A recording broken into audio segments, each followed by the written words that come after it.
మేము బతికేదే శ్రీరాముని నమ్ముకొని, మేము నమ్ముకునేది శ్రీ ఆంజనేయుని నమ్ముకొని, మేము ఉదయం నిద్ర లగిస్తే జై హనుమాన జ్ఞాన గుణసాగర జై కపిలి సతిలోక ఉజాగర రామదూత రామ అంజనీ పుత్ర పవన మహావీర విక్రమ బజరంగి అని హనుమంతుని తెలుసుకుంటాం. పొద్దున్న అయ్యప్పని తెలుసుకుంటాం, పొద్దున్న వెంకటేశ్వర స్వామి తెలుసుకుంటాం.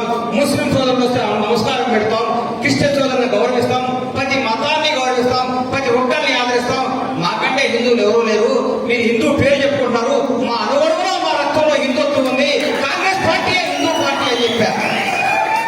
రాహుల్ గాంధీ గారి గురించి, సోనియా గాంధీ గారి గురించి, కాంగ్రెస్ కుటుంబం గురించి మీకు మాట చెప్పాలి. వడి అడుగులు వేస్తున్న రాహుల్ గాంధీ నడుచుకుంటూ వస్తే నాన్నమ్మను దారుణంగా చంపింది ఈ టెర్రరిస్టులు.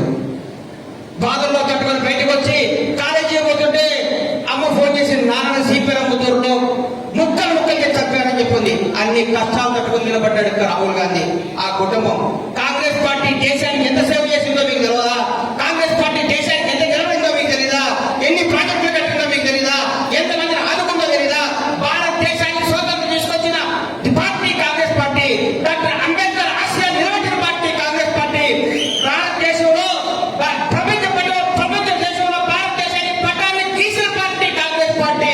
అందరినీ సగౌరవంగా గౌరవించి అభిమానించి అందరినీ హక్కులు చేసుకున్న పార్టీ కాంగ్రెస్ పార్టీ. కాంగ్రెస్ పార్టీకి ఓటేయడం గర్వం, కాంగ్రెస్ పార్టీ కార్యకర్తలు చెప్పుకోవడం నిజాయితీ, నిర్భయంగా నేను కాంగ్రెస్ కార్యకర్తను అని చెప్పుకుంటా. అడిగిండు, అరే నువ్వు టీఆర్ఎస్ బీజేపీ గారు రోజుగాలని. నేను పుట్టింది కాంగ్రెస్ వాడుగా, నేను చచ్చేది కాంగ్రెస్ వాడుగా. నాకు పార్టీలు మారటం, పార్టీల కోసం నిలబడటం తెలియదు. నేను రాజకీయాల్లో ఉంటే కాంగ్రెస్ లో ఉంటా, బయటికి పోతే పోతాయని సస్తే కూడా కాంగ్రెస్ రాలి. ఎందుకంటే ఈ మూడున్నర నమ్ము పార్టీ కాంగ్రెస్ పార్టీ. కాంగ్రెస్ కార్యకర్త చెప్పుకునే 10 మంది నాకు ఏ గొప్ప పదవి వద్దని చెప్పిన. అట్లాగే మంది ఒక రాజకీయ నాయకుడు కావాల్సిన 3 లక్షలండి. ఆయన మీద ఆయనకు బాగా నమ్మకం ఉండాలి. ఆయన దగ్గరికి వచ్చే ప్రతి కార్యకర్త ఆయన నమ్మాలి. వచ్చిన ప్రతి కార్యకర్త ఆయన మర్యాద పర్వాలేదు.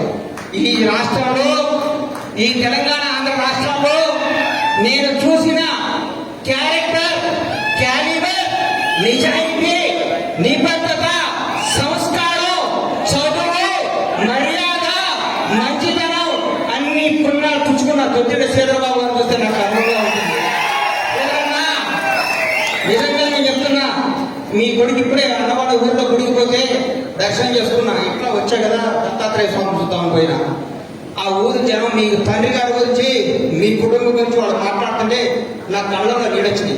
ఇంత సేవ చేసిరా చంద్రబాబు గారు. మీ జీవితం, రాజకీయ జీవితం ఇప్పుడే ప్రారంభమైంది. నా దృష్టిలో మీరు భారతదేశం గర్వంగా చెప్పుకునే స్థాయిలో కూర్చుంటారని నేను సకాలంగా చెప్తున్నా.